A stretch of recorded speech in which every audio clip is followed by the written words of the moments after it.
Happy Friday, everybody. Welcome to Sports Tonight. What's up? You got me, Scott Pennyman, back here with my man Brett Gilbert again. Hey, good to be We back. got a lot to talk about, man. Let's get right into it with the Masters. So I almost fell over there. Masters got off to a bit of a shaky second day today. Yeah. Both on the course and off. Had some rain moving through the area. And then it's been actually suspended for the rest of the day. I'm looking at the statement from Masters right now. It was suspended after 2 pine trees fell on the course. We can't show video on here, Right. but the video is wild. I mean, they narrowly missed. These 2 pretty big pine trees fell and narrowly missed crowds of onlookers there at the Masters. Augusta National says there were no injuries. Trees were blown over to the left of the number 17 tee due to the wind. Their statement goes on to say, the safety and well-being of everyone attending the Masters tournament will always be the top priority of the club. We will continue to closely monitor the weather today and through the tournament. And like I said, they suspended play through the rest of the day. They're going to come back tomorrow morning, 8 a.m. Eastern time. Hopefully no more trees fall. But other than trees falling and canceling golf for the day, Scott, what have you thought so far? Hey, man, I was looking at Brooks Koepka, kind of keeping it going from yesterday, man. He's at 12 under, so he's kind of. I guess I regret to say running away with the thing, right? But I mean, he seems to be kind of running away. He seems to be kind of in really good position to win his first Masters. He finished second. I saw it 2019. He finished second. So it looks like right now there's some weather coming in tomorrow. So who knows how that's going to roll? As far as from a weather standpoint. Yeah, that's that could obviously really gonna be throw a something to wrench keep in an eye things. on. And sometimes that can break guys' rhythm too, right? I mean, Right. I think we've seen it before in sports where, a guy could be really rolling good and then you have some weather delays and then things happen. Well, especially today. I mean, it's more than a weather delay. You have basically a 24-hour weather delay where you got to go home and then come back tomorrow and restart. I mean, that's tough, especially for golf, which is a very, I don't want to say rhythm sport, but kind of where you get into the flow of things, you get into your swings locked in, and then all of a sudden you stop way earlier than you thought you would. I wonder if some of the golfers, they were able to stay out there, keep practice swinging, or if they were able to go to like a golf sim somewhere and kind of keep warm for tomorrow. Well, it's something, man. They've got to, it's kind of tough. I mean, you don't expect a tree to fall in the middle of a golf tournament, right? No. I guess we can. No one was hurt for as far as we know, right? So that's one good, hurt. right? So I don't want to make fun of it or anything and make any. So yeah, but no one expects a tree to fall during a golf tournament. So yeah, I don't know if there's any precedence for this. I mean, there's been stoppages before, Right. but I don't know if there's any precedence for that. So you got guys like it stopped Tiger Woods right in the middle of his round. I mean, Tiger was Tiger was on 11, and so he had to pause that. So he's got to find a way to continue that. And he needs all the help he can get right now. He's in danger of not making the cut, right? Yeah, I mean he's been at even so far, but that's not going to get it for where he's at right now. He's going to have to step it up a little bit in order to make the cut. Now I don't know how that rolls. How they like I say, weather. If obviously with this delay, which I don't think you can call a tree falling a weather delay. I don't know. I guess it was kind of a weather delay, right? Weather caused it, yeah. Big tree falling, but so it kind of jumbles things up a little bit, but. I guess if you're a guy like Brooks Koepka, you just keep your concentration. You just try to keep rolling as best you can and just keep doing what you've doing despite what the weather is. And just for his sake, hopefully roll this into his first Masters championship. Yeah, hopefully for him. Speaking of championships, NBA playoffs just around the corner. We got about two days left. Hawks are locked into the play-in tournament. Their seeding could still change a bit based on what happens with some teams around them. They could right now they're at the 8 seed. They could fall behind the Raptors at 9. 2 games. I don't know if they could climb to 7. I think Miami has a tiebreaker there. So they're either sitting at 8 seed or the 9 seed going into the play-in tournament. If the season ended today, if things hold how they are right now, that would mean a matchup with Miami in the first game. What do you think about that? I love how you said, speaking of championship, the Miami Heat. The Atlanta Hawks. Like they're really about to fight for a champion. No, I'm joking. NBA playoffs. Yeah, I know. Someone's going to win a championship. Might not be the Hawks. But someone. Now remember, it was the Miami Heat that sent the Hawks home last season in the playoffs. Yeah. I think they beat them in 5 last year. So And this will just be one game. Right. So a lot of those cast of characters are back from the Miami Heat that were part of the team last year that knocked the Hawks out in the playoffs. Now this Heat team this year haven't been as good as they were last year. They No. seem to have taken a step back. I don't know if they probably had some injuries down there. It's just they haven't really been playing typical Miami Heat basketball this year. So I guess you can look at that as being optimistic if you're a Hawks fan. But I'm not very optimistic about having to play the Miami Heat, just from the standpoint of that last year. That seemed to be a really tough matchup for the Hawks. I mean, just defensively, what they can do, their strategy. Eric Spoelstra is the head coach. He's a really smart head coach. He knew what to do to sort of limit Trae Young. He knew what to do to limit a lot of the Hawks shooters. So I don't know what's going to go a lot different this year. Now, they didn't have DeJounte Murray last year, so that's one thing that I think will help them. So it's a little bit of a different team, and Quinn Snyder's obviously the head coach too. But yeah, I mean, I don't love the matchup for the Hawks, just given the fact that Miami seems to be a team that kind of has their number a little bit. Right. And I was looking through the 4 teams earlier. Right now, the 4 teams in the play-in, well, it will be the 4 teams in the play-in in the East, unless Brooklyn were to fall, is the Heat, Hawks, Raptors, Bulls. And I was kind of looking through trying to see, how, because I mainly pay attention to the Western Conference, see how these teams have trended recently. And all 4 of them, 6-4 in their last 10. Both the Heat and the Hawks are riding 3-game win streaks. Neither of those win streaks are against super impressive teams, although the Heat did beat the 76ers last night. I don't know. Like, when you look at how they're all playing recently to see if there's a team that's getting hot at the right time, it doesn't seem to be the case. I still feel like the Heat and the Hawks are probably a little more likely to make it out of this than, say, the Raptors or the Bulls, even though they're kind of all right there in the standings. And that's the good news if you're a Hawks fan. If you can hold on to this 8 seed, even if you lose to Miami, you then get to play the winner of the 9-10 seed game. So you would either get a shot at the Raptors or the Bulls to still then make it into the playoffs. Yeah, I mean, let's face it. All these teams are in a play-in scenario for a reason, right? It's because they haven't been consistent during the regular season, and they found themselves in a play-in tournament. So, yeah, I mean, I think what you find for a lot of these play-in teams is teams that have really good players. I mean, like you said, the Bulls, they've got Zach LaVine and DeMar DeRozan. They seem like they should be a little better than what they are. Yeah. You have the Raptors, who a couple seasons, it seems like forever now, about 4 seasons ago, they won an NBA title, lost Kawhi Leonard. But they're still a very veteran, very tough-minded basketball team that won't go easily. Still You got the Heat, you got the Hawks. So, yeah, I mean, it's just 4 teams that have just been inconsistent the entire season. They haven't played the kind of ball that you would expect them to have played. So I think that's why they found themselves in this position. Now, make no mistake about it. I don't think any 4 of these teams – well, let me rephrase that. I think if you're one of the top 2 teams, I think Miami is a team that maybe you don't want to see. If you're one of the actual good teams in top 6. Yeah, I think if you're either the Bucks or the Celtics. Now let me be clear. I think both those teams will beat the Miami Heat. I think both of those teams will beat the Atlanta Hawks. But I think that when you look at from a matchup standpoint, the Miami Heat are this is a team, a lot of these guys on the Miami Heat team right now have played in the NBA Finals. Yeah. Jimmy Butler was in the NBA Finals a few years ago. Yeah. Bam Adebayo was in the NBA Finals a few years back. Jimmy's different when it comes to the playoffs. Yeah, exactly. He's a totally different guy come playoff time. Kevin Love is on that team, too. They picked him up. I forgot. And he's an NBA champion. So I think when you look at the Miami Heat team, that might not be the kind of team that you want to see come playoff time because they have a lot of playoff-tested veteran players that know how to win this time of year. So I think if you're the Milwaukee Bucks or if you're the Boston Celtics, that might not be the kind of team that you want to see in the first round.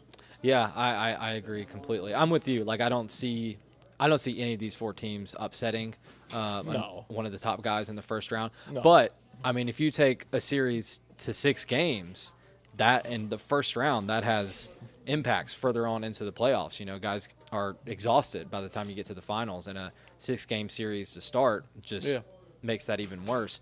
I was going to ask if you thought any of these guys had a chance at the top 2, but I guess you answered. No, it's one factor here though. It's one thing to factor in though. As I don't want to forget this. The Milwaukee Bucks, Chris Middleton, their second best player, to be honest, he's had surgery I think last couple of days, and they're hoping he can rehab next week and join them for the start of the playoffs. Now that's an X factor for the Milwaukee Bucks because obviously Giannis, a great player. He can probably get you through a round or two, but that's a different team if they don't have their second best player. I think I don't care what team you are. I don't care what kind of superstar you are. If you don't have your second best player, you're probably not going to go far. So that's a factor. I mean, that's if they face a team like Miami in the first round or even the Hawks, I mean, that's something to think about, that they don't have their second best scorer in Chris Middleton, their second best player. So that might be a matchup right there. Like, so if you're the Hawks or if you're the Heat, let's speak at it from the Hawks' point of view since we're in Atlanta, that may be something to keep your eye on right there. That may be something to maybe a little chink in the Bucks' armor is if they don't have their second best player heading into a series, that might not be a bad situation there for you, the Hawks. That might be an opportunity for you to get more games than most people think you should. Yeah, definitely could be.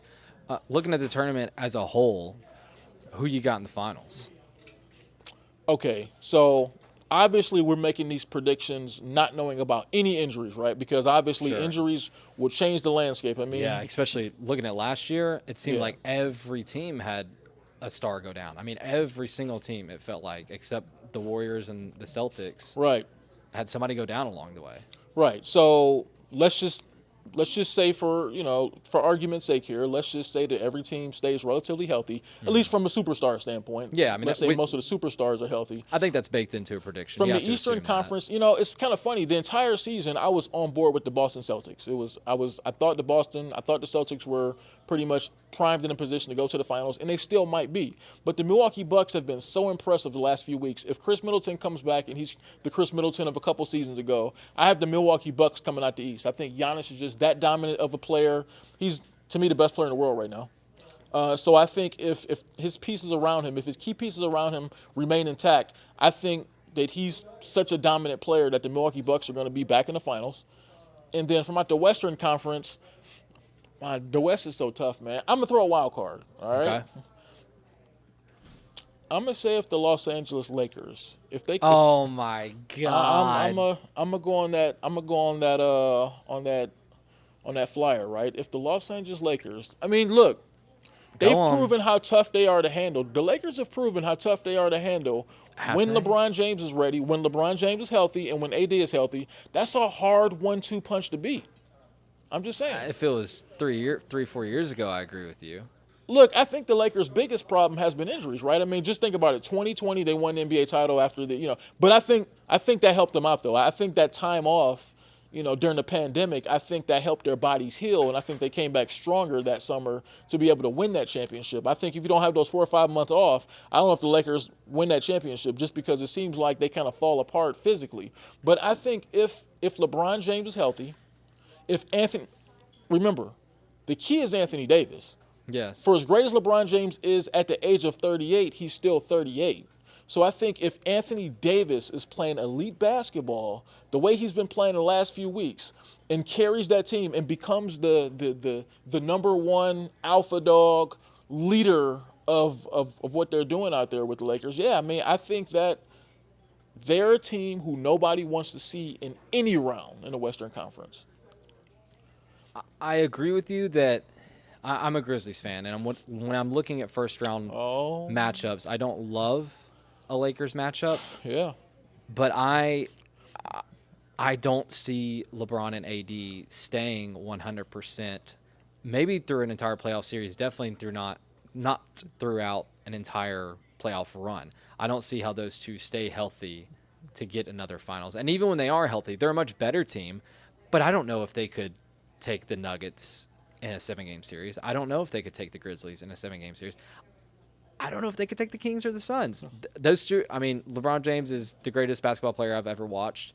Anthony Davis is one of the best players in the league, but I just have a hard time with the pieces around them and with the injury history that we've seen of those two as of late, seeing them putting together that kind of run. They've played really nice recently, but I don't know if they can do it on a night-in, night-out basis against the best teams in the conference. Now, keep in mind, I'm saying injury-free. So I'm assuming that LeBron James and Anthony Davis are able to play the full series. Now, yes, I mean, that's been really hard, right? Because Anthony Davis has gotten hurt a lot. LeBron James has gotten hurt a lot. Yes. I'm saying injury-free. If both those guys remain injury-free and both those guys are on the court for every game of a series, I think they'll be tough for anyone to beat 4 times, just given the fact that what with Anthony Davis is still his athletic ability and his ability to be able to dominate down low. And LeBron James at this point in his career having the he's won before. So he's got that championship pedigree. I think when you look at the teams at the top of the West,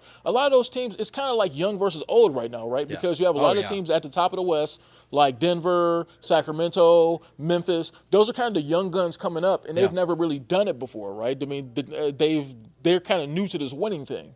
So I think when you look at the teams at the bottom of the West, Golden State, the Suns, the Lakers, those are teams that have your proven champions. Those are teams that have Kevin Durant, LeBron James, Anthony Davis. You got Golden State. Those guys have multiple championships. Yeah. So those are kind of the, what do we call it, the blue bloods. Those are kind of the teams that we're used to seeing this time of year. So, yeah, I mean, I think it's an interesting dynamic when you have so many of those young guns right now out West.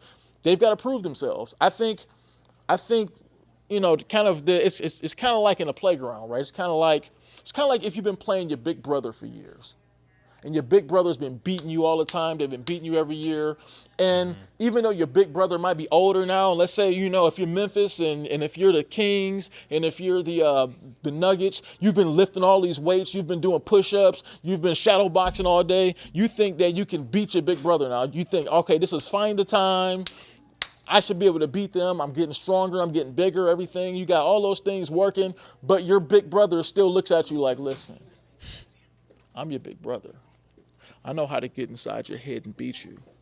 I think that's what you have right now out West. I think you have teams like Golden State. I think you have teams like the Lakers who kind of have the mental advantage right now over some of those younger teams who haven't proven that they know how to win. So I think I'm like a lot of people where until teams like the Grizzlies, teams like the Kings, or teams like the Nuggets show me on the court that they can beat one of those teams 4 times, I'm not going to believe it. Were you are you a little brother or a big brother? I am both. Okay. I have an older brother who's 10 years older, and I have a younger brother who's about 7 or 8 years younger. Okay, I was going to say, I felt like that analogy came from a personal experience. It is, man, because you always have that edge over your little brother, right? You always have that mental edge. Like, he may be strong, he may have been lifting weights, he may have been doing all the things right, but you just feel like you have that mental edge over them because you've beaten them before. And I think that's what it is out West. I think you have teams like Golden State. I think you have teams like the Lakers. They know how to win championships because they've done it. So is that your final then, the Bucks and the Lakers? I'm gonna go with the Bucks and the Lakers until I see otherwise, and those are 2 teams once again who have won championships before. You got Giannis who've won, and you got LeBron and AD who've won. I get it. If I'm looking at the board and I have to pick my finals, the East is tough because to me it's 50-50 between the Bucks and the Celtics. Right. I think this will be a year. I'm kind of going the opposite direction of you, where you think this is going to be a year where the vets, the experienced, show the young kids, hey, it's not your time yet. I think it might be time. I think it might be time for Jason Tatum and the rest of those guys up in Boston to take that next step. They got close. They got real close last year. I think they can go all the way.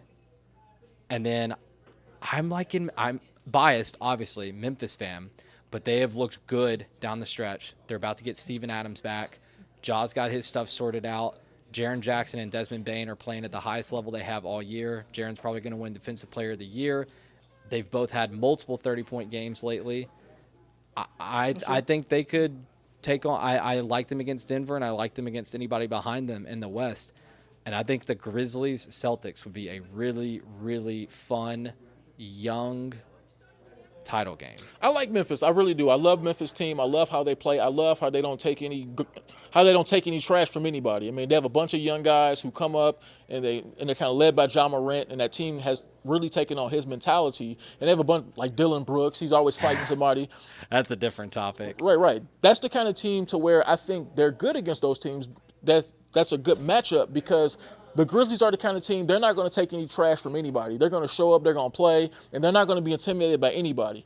I just wonder if they're maybe a couple seasons away. I just think they're a little bit away, just that mental edge. I've seen them in a couple games this year. I remember watching them play the Lakers earlier this season, and they had a big lead early. They were in their face talking a lot of trash, and they lost the lead late. So I think that they still need to learn how to win at that elite level come playoff time. Whereas a lot of, like I said, whereas teams like the Warriors, teams like the Lakers, they've been in those situations before and they just know how to win. So to me, I'm not going to believe it until I see it. I mean, this may be the year. You may be right. Maybe Memphis wins. Maybe the Kings win their series against who they play. But I got to see it before I believe it. Meanwhile, by the way, we haven't even really talked about these guys a whole lot, but the Phoenix Suns with Kevin Durant right now are looking like the Warriors back in 2017. I mean, when he plays, they look almost unbeatable. Not almost unbeatable. They are unbeatable. They're 8-0 in games where Kevin Durant plays. Yeah. So meanwhile, we're talking about all these other teams, and the Phoenix Suns are looking like the 2017 Golden State Warriors right now. I'm just saying. Yeah, it's true. Hey, there's a lot. That's what's fun this year. There's a lot of teams that could go all the way. For sure. And that's what's fun. Yeah. Last thing I'll say before we move on to Braves, because we need to get moving. For sure.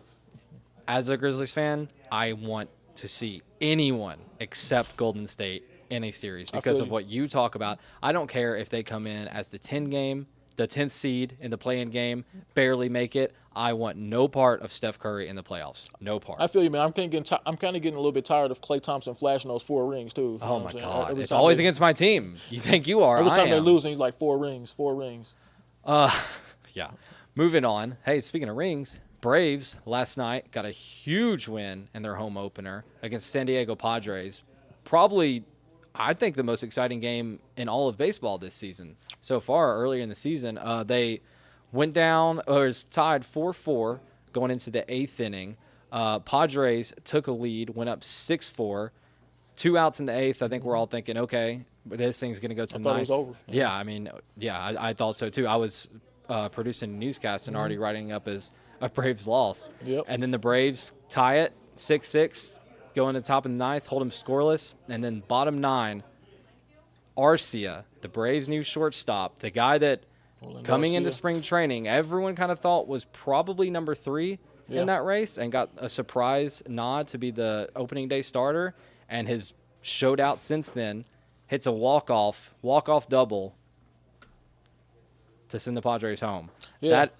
That's awesome. That's about as fun of an home opener as you can get. It was, and it was crazy energy in that stadium last night. I mean, just kind of late in that game when the Braves were making their run, and even the manager, Brian Snitker, talked about it. He was like, man, I really feel like we feed off that crowd. You know, that's just. And it was bumping. Yeah, the crowd was going crazy when they made that rally in the 9th inning, and I think he's right. I think when you have the kind of crowd like the Braves have, when you have the kind of fan base and they're cheering that loud late in games, I mean it rallies your team and it probably gets to the other team. So I knew when they got to the 9th inning, in my mind I'm going, they're about to win it here in the 9th because once they tied it, yeah.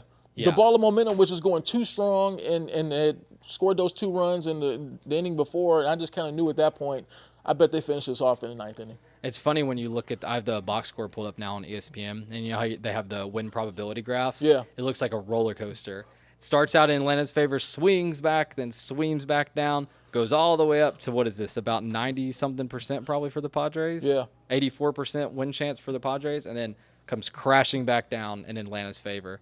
I mean, that's exciting. And by the way, Arcia, in the 3rd inning, homered to give the Braves their 2nd run, and then he ends it with that walk-off single. He has been so good this year. He has the highest batting average on the team, batting .370, 2nd in OPS, 1.081. His defense has been he's had moments. He's had some really good defensive plays, especially in that Cardinal series. It hasn't been close to Dansby, I wouldn't say. He's definitely had some goofs out there. But if he's swinging the bat like how he has so far, who cares? Yeah, I mean, he's bringing it at the plate. And I think that's what they really need right now, especially on a night like last night where the pitching wasn't quite where you wanted it to be last night. And not in the bullpen. Exactly. Strider still looked good. Yeah. My boy Spencer Strider looks good. Oh, yeah. I mean, he's been solid to start the year. He's been about what you expected to start the year. Yeah. But, last night was a night where they needed to swing the bats, and they did. I mean, they really came through, like I say, late in that game. They just always seem to be able to get that clutch hit when they need it, man. I mean, even going back to last season, watching them late in the year, when you watch this team, they just always seem to be able to get the hits when they need them. So, I mean, that's the mark of a really good team, and that's why, again, this season they'll be championship contenders. Yeah, they have that clutch gene for sure. For sure. Well, Scott, what's on your mind tonight? Right before the show, I think I was just talking to you. I was sort of skimming through the sports headlines and everything like that, and I saw Bronny James playing at, I believe it was the Pan American Games. He's high school games, and he was asked about his college choice, and he's still like, what's taking so long? And how old is he now? He's a senior in high school? Bronny's a senior, so he'll be eligible to play college ball next season. And the more and more I see him being non-committal to playing anywhere in college, just kind of gives me more and more of a thought: is he even going to play college ball? I don't think he is.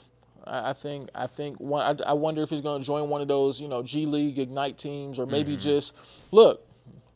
And I think this could be good strategy. So, number one, I think the goal is to get him to the NBA. I mean, I think that's what their family goal is. That's where he wants. I think what happens with a lot of kids is you might think they're really, really good prospects, and then they get to college and you kind of see, maybe not. Maybe they get into a college system where they're not quite comfortable, and they sort of fall, tougher competition, and they kind of fall down the draft board. I'm not saying Bronny's not an NBA prospect. I think he's developed a lot nicely. Bronny has developed quite nicely from last season.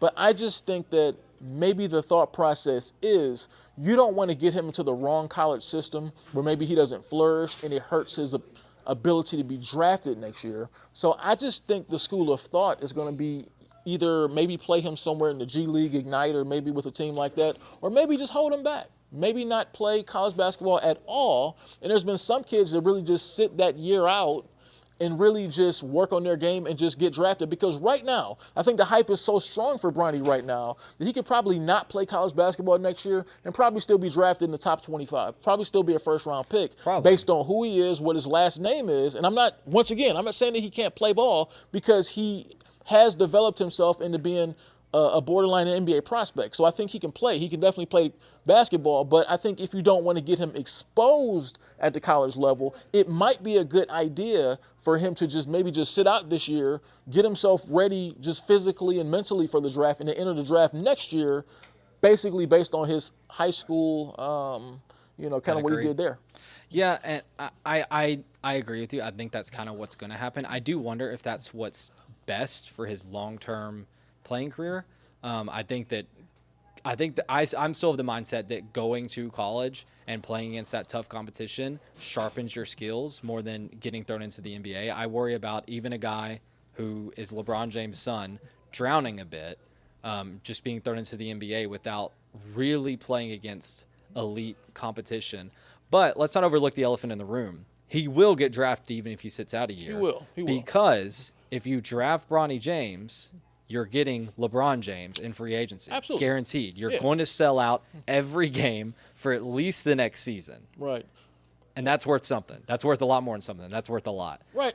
And like I said, I just think the fear sometimes when kids go to college, right? I mean, you could be an elite prospect in high school, but if you get into the wrong college system, if you get into a place that's not really geared to get the best out of your individual talents and your individual skills, we've seen a lot of those guys go to college and sort of drop as prospects. I mean, they may enter college as a top 10, top 12 prospect, maybe even top 5 prospect, and then they kind of fall back once they get to play college ball because they're just not quite in the right situation. So I think the best thing for Bronny, honestly, if it was me in this situation, I think the best thing for him and the people around him is to maybe just have him just kind of sit this year out and get ready for the NBA draft next year and be drafted that way. But look, we're all out of time. All right, this has been Sports Tonight on a Friday. Once again, Scott Pennyman, Brett Gilbert. It was fun. It was fun. Let's do it again next week. All right. See y'all then. Later.